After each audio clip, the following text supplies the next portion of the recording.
Well, I'm back. We'll do a little more.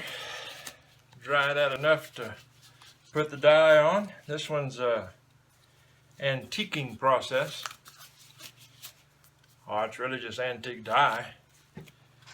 And this stuff is pretty messy. Pretty messy. And antique dye makes leather do all kinds of crazy things. It can surprise you what'll actually come out. And this is just how I put it on. You want a pretty liberal amount. This is antique tan, and I really like it.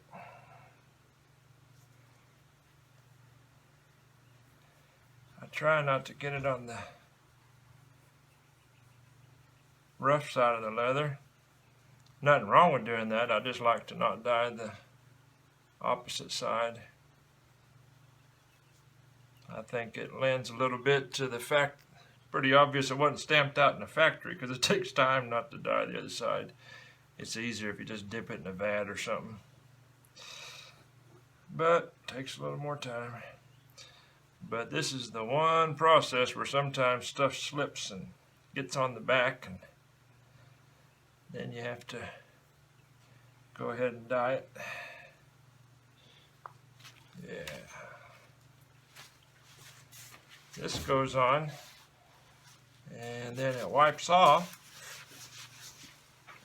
Mrs. Bam Bam just walked into the recording studio.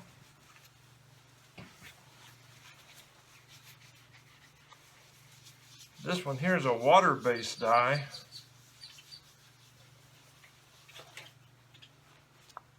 And since I dunk it in water later, it kind of doesn't do the same as the oil-based dyes.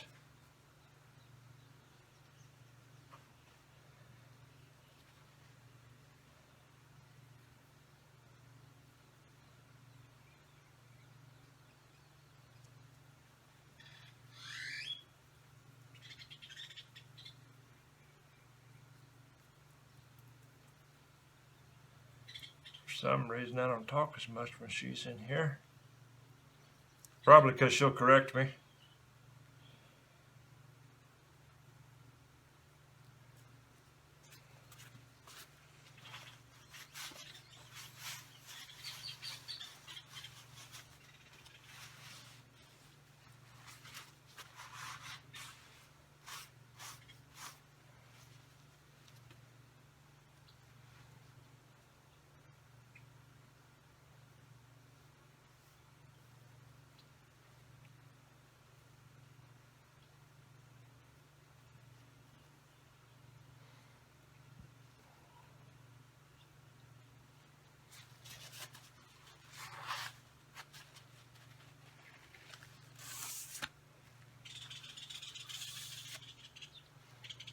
And I'm going to wind up having to dye the other side.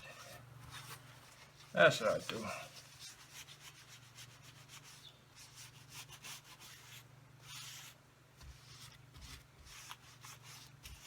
If you look at 100 of my holsters, more than likely if it's dyed on the other side, it's an antiquing one.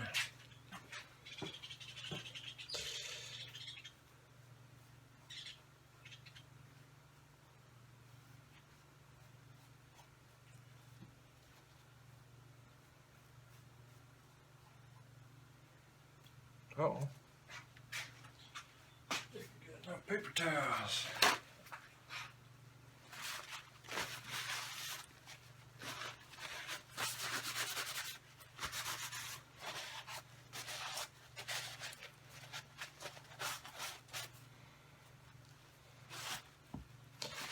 Yep, going to do the back side. You don't want splotches on the front, so do it like this.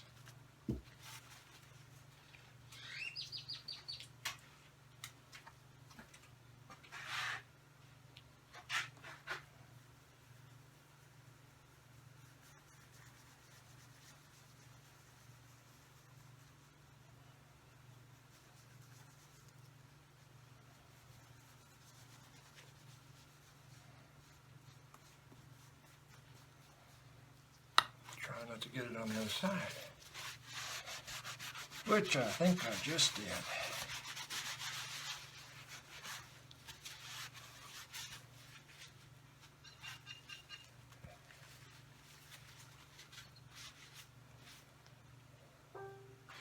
Set this out of the way, and then this part right here, the only part that's going to show is right here.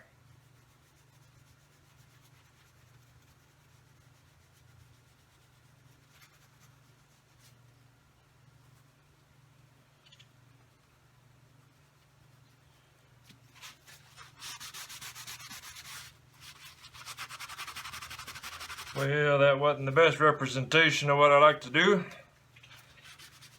but the job's still done.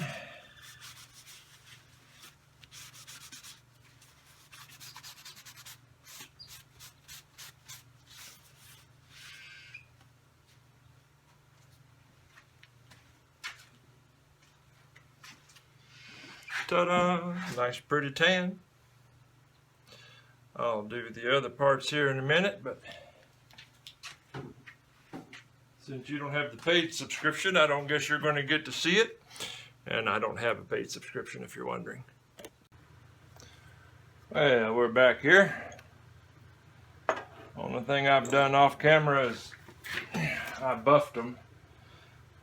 When the dye sets up, buff it out to take off the extra pigment, but the antique dye doesn't have much to buff, to tell you the truth. Oil dyes, you got to buff them real good. And I'm going to take the edges of it.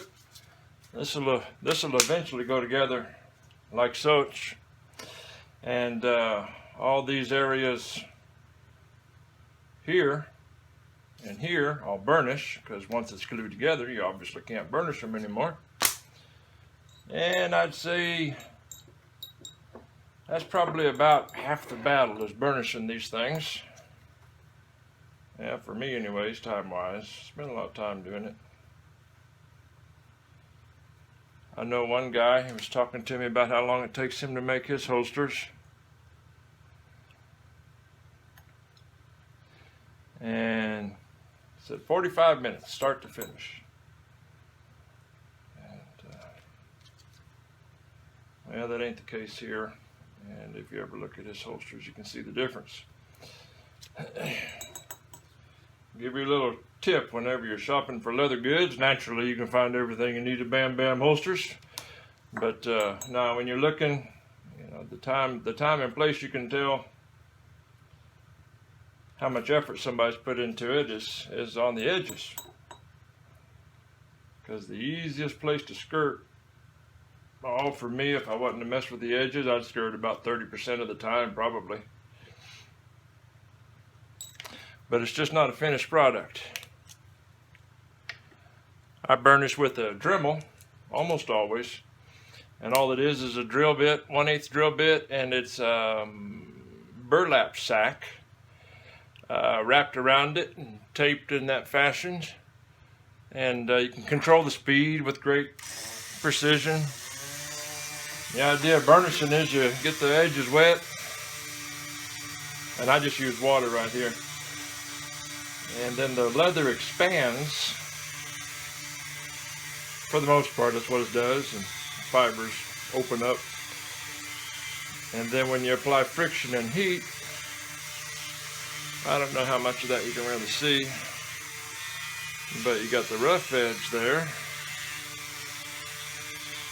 and the friction and heat with the moisture. Now, the way I see it, they cause the expanded fibers, because of the water, causes them to come together, to burnish together, to bond, I guess you'd say. Wind up with a nice smooth edge as a result. And I played with all kinds of things to put on the leather. This is just water. Some people use, I can't say the fancy name, but they'll call it gum trag. And I played with gum trag, and like, here's a solution of it. The goop bottle, it's half water, half gum trag. But I just don't know that I really see any better quality considering the mess that stuff makes sometimes.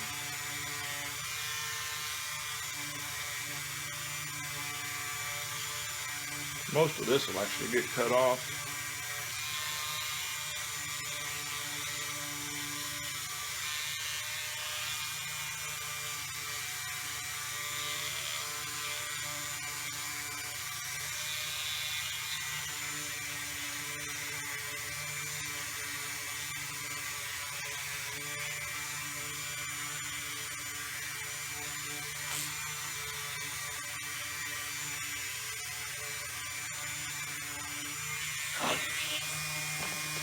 Whoops. Take a little of my magical solution. It is half beeswax and half paraffin.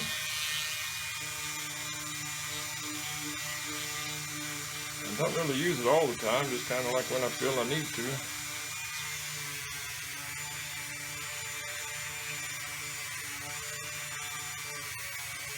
Because once this is glued together, you can't get back at the edge to burnish it. No idea if you can see that. Again, the paid subscription we give HD quality. And no, there's not a paid subscription. Yeah, one more little part. Change out my gizmos. This one doesn't have tape on that end. They come apart quicker than the other ones do. And to get this little gizmo. These are the most wonderful thing I've found of late. I got them at Springfield Leather. They're real small daubers, what they are. They call them a sponge applicator, but you can get inside of this area. Because the challenge with any other thing, paintbrush or full-size daubers, you wind up getting it all over the edge, which we don't need. And water and leather either does good things or bad things, and when it's where you don't want it, it's bad things. And let me get down in that.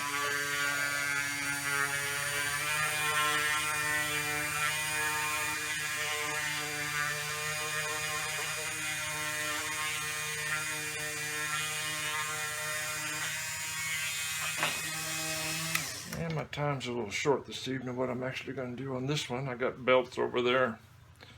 Cement's drying on them, fixing to stitch them up. Just finished dyeing, I don't know, 5 holsters. But there's where your edges come out.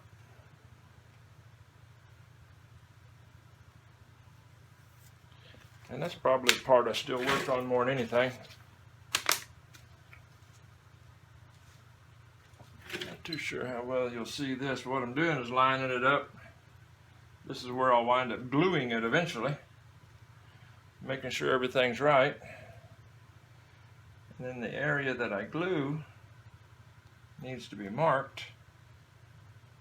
And I'm just taking this scratch awl and going right underneath the surface.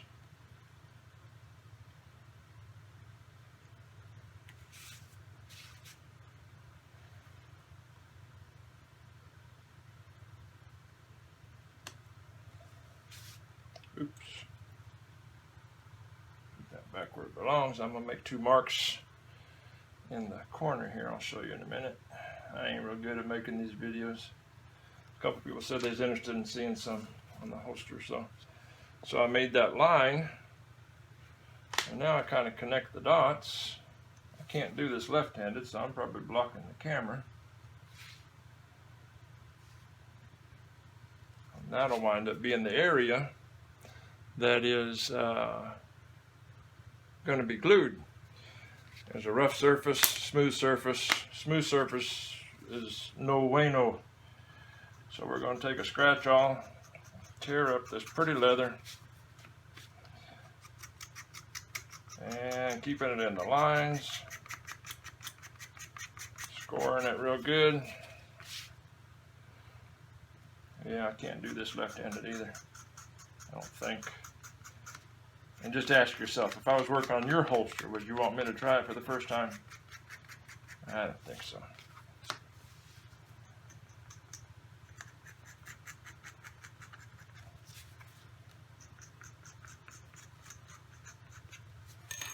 Then you wind up with the scored surface, all scored up. And we'll put the glue on there. And I guess I got time to do that. I'll put a little contact cement on there.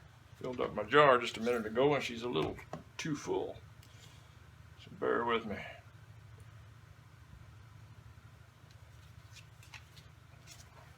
And ever so carefully keeping it in the lines.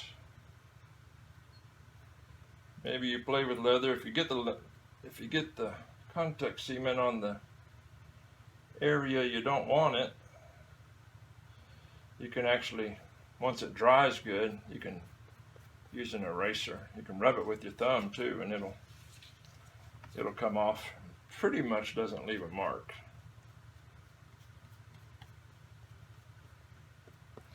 And the trick is you got to get it all the way to the edge, but you don't ever want piles of this stuff. It winds up jacking with the machine later.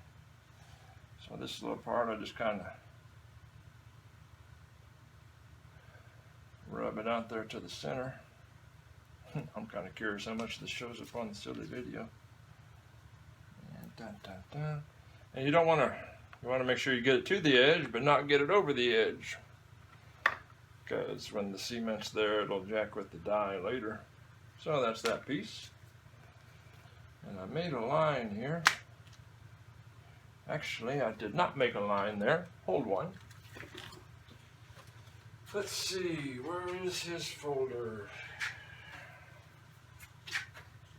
I just had it. It's first rate video, ain't it? There we go, on the bench. So it'll be one of these. There it is.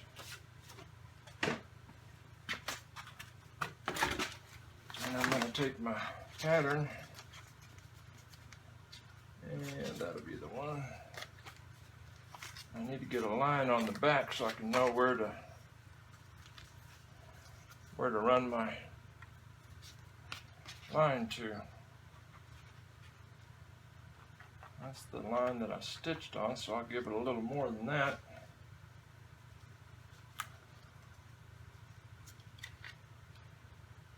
So yeah, that gives me what I need. A little bit over that line and we'll be good. When you put the contact cement on, it takes a little while. I don't know. I work on several things, so I cement something and work on the other thing, come back and it's always dry, but I think it takes about 15 minutes. And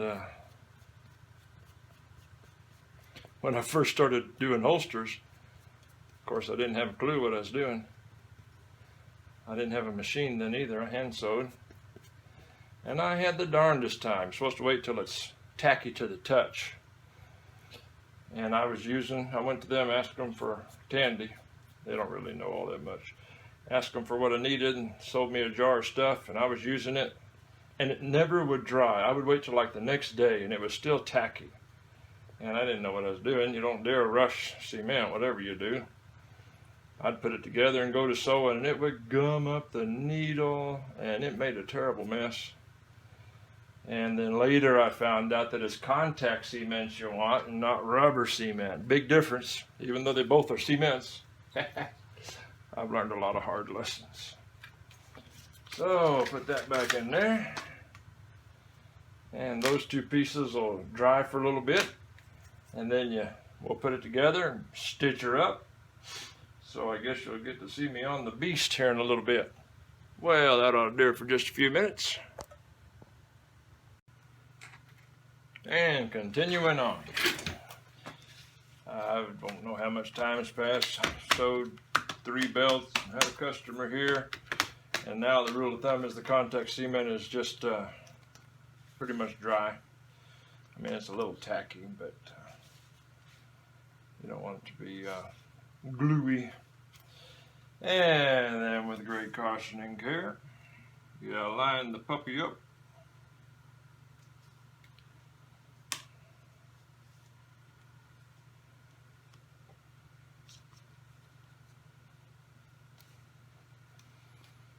That ought to get us.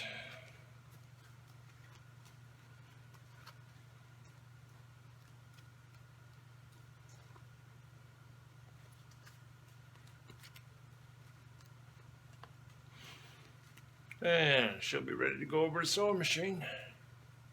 We'll pause and go over there. How about that? That's about as up close and personal as you get to my machine. This is my best friend and worst enemy. Thing it does a lot more than you can by hand, but it can be a formidable foe when it desires to be.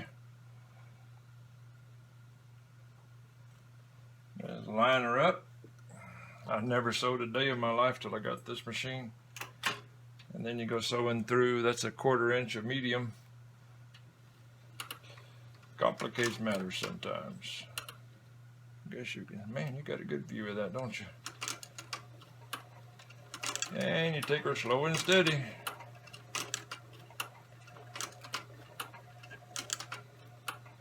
While this was drying, I did a 1 belt with double stitching, and then another belt, just lickety split.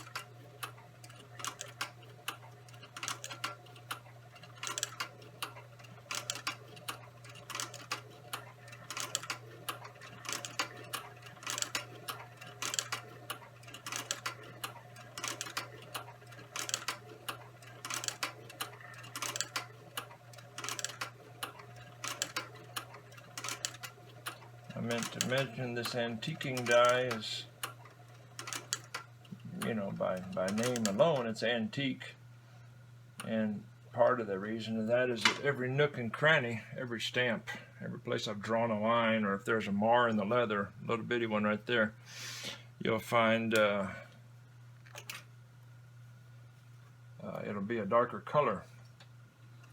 Hence the antiquing, I figure. Usually use white thread. This person wanted black thread. I didn't think it was going to look so good, but I did one, and it looks pretty sharp.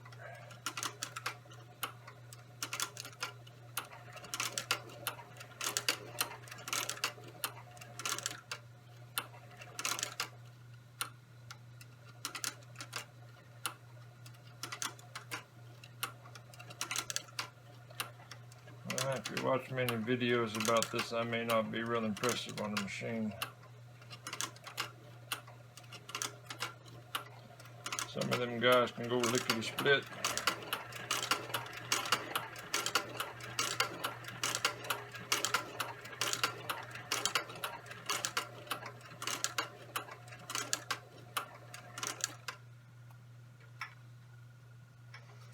One of my hardest things is making sure I hit the corner at a 90-degree. Pause for effect. Hey, we're going again.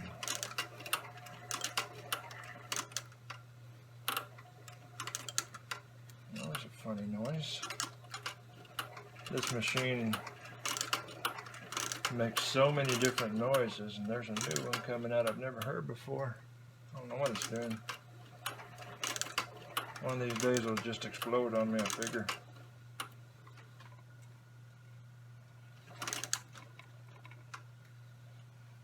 I'm just working that needle into the place I want it.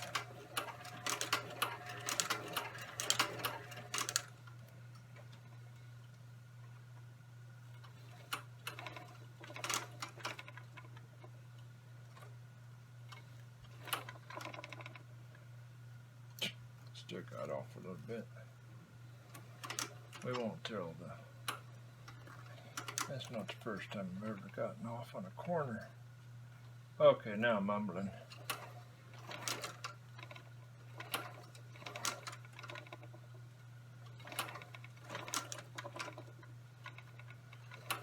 Well, with the camera sitting there, I didn't think about how I'm going to do this. Because usually I come over right where the camera's sitting. Clip, clip.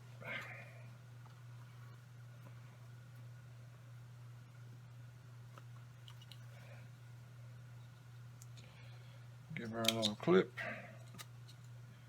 A little clip.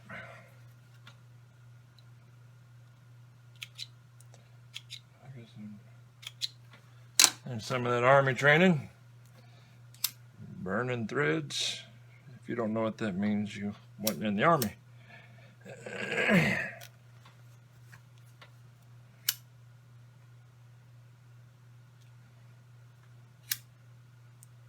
Boom. That's all I'm going to have time to do for now. Of course, for you, it'll be instant. It'll be next week before I get back in here. Fixing to go out of town for a day or two. And we'll sand her up, dye it, burnish it, glue it, stitch it, and well, you'll see little by little as we do it. Boom. There you go. There's the back side. That's it for now. Okay, on with what we're doing here. It's a different day now. Finished my day job. Time to come out to the shop. I usually do this on the drill press like you saw a few minutes ago. But for the sake of the video, I'll do it right here.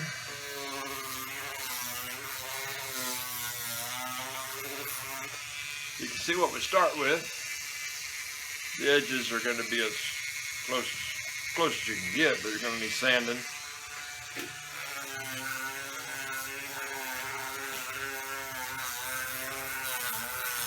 Start off with a coarser grit.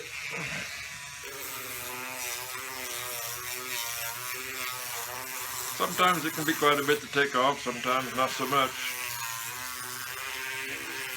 I'd say this one's about average.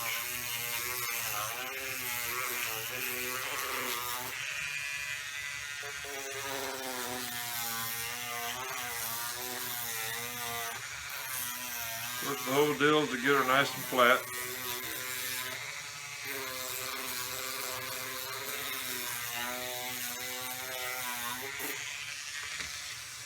And I'm going to hit it with a lighter one.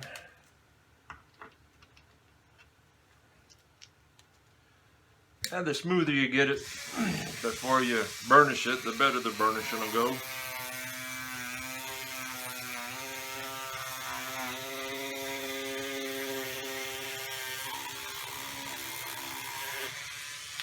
Just about got that though. And then we'll do a couple things before I put a little dye on there. Because it always works better when it's wet. I'm just wetting these edges up. Burnishes. Well, excuse me. When I bevel it, it does better if it's wet. And then I'll wet sand it a little bit too.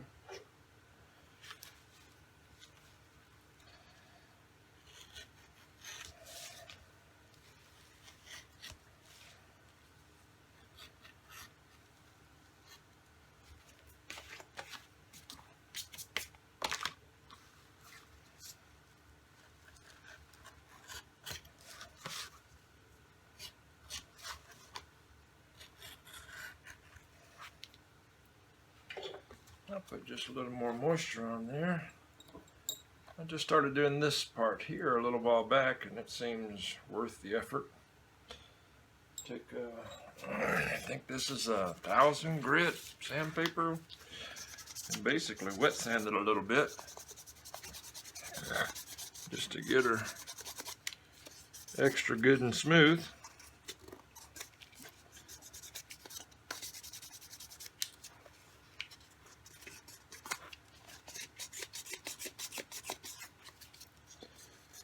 Now should be ready to take some dye. Not the best holster to give video on since the antiquing dye. There's some stuff that takes place a little different. But we'll let this dry for a couple of minutes and then I'll come back and put some dye on her. And we'll let the dye dry a couple of minutes and then do some burnishing on her. We'll fold it over and glue her up and stitch her.